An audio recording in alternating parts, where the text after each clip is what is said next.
Hi guys, welcome back. നമ്മൾ ഇന്ന് എവിടെയാണെന്നറിയോ? 1980s A nostalgic restaurant Wayanad. അപ്പോൾ നമ്മൾ കൊളീഗ്സ് എല്ലാവരും കൂടി ഫുഡ് കഴിക്കാൻ പോയതാണ് കേട്ടോ. ഇവിടുത്തെ ആംബിയൻസ് എടുത്തു പറയേണ്ടതാണ്, ഒരു രക്ഷയില്ല, അടിപൊളി.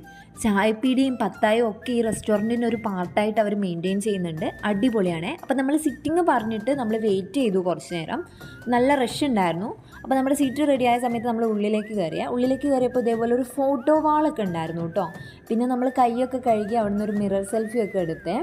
ശേഷം മുകളിലാണ് നമ്മുടെ സിറ്റിങ്. അപ്പോൾ ഇതാ കോണിപ്പടികൾ കയറിയിട്ടാണ് നമ്മൾ മുകളിലേക്ക് പോകുന്നത്. അവിടെ എത്തി നമ്മുടെ സീറ്റിലേക്ക് നമ്മൾ ഇരുന്നു കേട്ടോ. അപ്പോൾ നമ്മൾ സീറ്റിലിരുന്ന ശേഷം നമുക്ക് ചൂടുവെള്ളവും അതേപോലെ മെനു കാർഡും തന്നിട്ടുണ്ടായിരുന്നേ. അപ്പോൾ എൻ്റെ കൊളീഗ്സൊക്കെ ഓർഡർ ചെയ്ത ശേഷം ഞാൻ മെനു കാർഡ് വാങ്ങി വിശദമായി ഒന്ന് പഠിക്കുന്നുണ്ട്. അത് പഠിച്ച ശേഷം ഞാൻ എൻ്റെ ഓർഡർ കൊടുത്ത് വെയിറ്റ് ചെയ്യുകയാണ് കേട്ടോ ഫുഡിന്. അപ്പോൾ വെയിറ്റ് ചെയ്യുന്ന ഗ്യാപ്പിൽ ഞാൻ ചൂടുവെള്ളമൊക്കെ കുടിച്ച് തൊണ്ടയൊക്കെ ഒന്ന് റിഫ്രഷ് ആക്കുന്നുണ്ടേ. അപ്പോൾ നമ്മുടെ പ്ലേറ്റ് വന്നു, നമ്മൾ ഓർഡർ ചെയ്ത സാധനവും വന്നു. ചട്ടിച്ചോറും ബിരിയാണിയുമാണ് കേട്ടോ നമ്മൾ ഓർഡർ ചെയ്തത്. അപ്പോൾ രണ്ടും കൊള്ളാമായിരുന്നു. ചട്ടിച്ചോറ് അങ്ങനെ ഹെവി ഒന്നുമല്ല.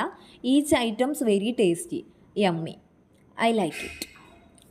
പിന്നെ എടുത്ത് പറയേണ്ട ഒരു കാര്യമാണ് ഈ ബിരിയാണിയുടെ കൂടെ കിട്ടിയ ഒണിയൻ സാലഡ്. അത് നല്ല ടേസ്റ്റ് ഉണ്ടായിരുന്നു, എനിക്ക് ഇഷ്ടപ്പെട്ടു.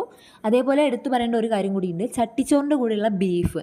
അത് ഫസ്റ്റ് കഴിക്കുമ്പോൾ നമുക്കൊരു കരിഞ്ഞ ഫീലായിരിക്കും, ബട്ട് അത് ഇറക്കുന്ന സമയത്ത് അതിൻ്റെ ഒതൻറ്റിക് ഫ്ലേവേഴ്സ് എന്തൊക്കെയാണെന്ന് നമുക്ക് മനസ്സിലാവും. നല്ല പെപ്പറൊക്കെ ഉണ്ട്, എനിക്കിഷ്ടപ്പെട്ടിരുന്നു.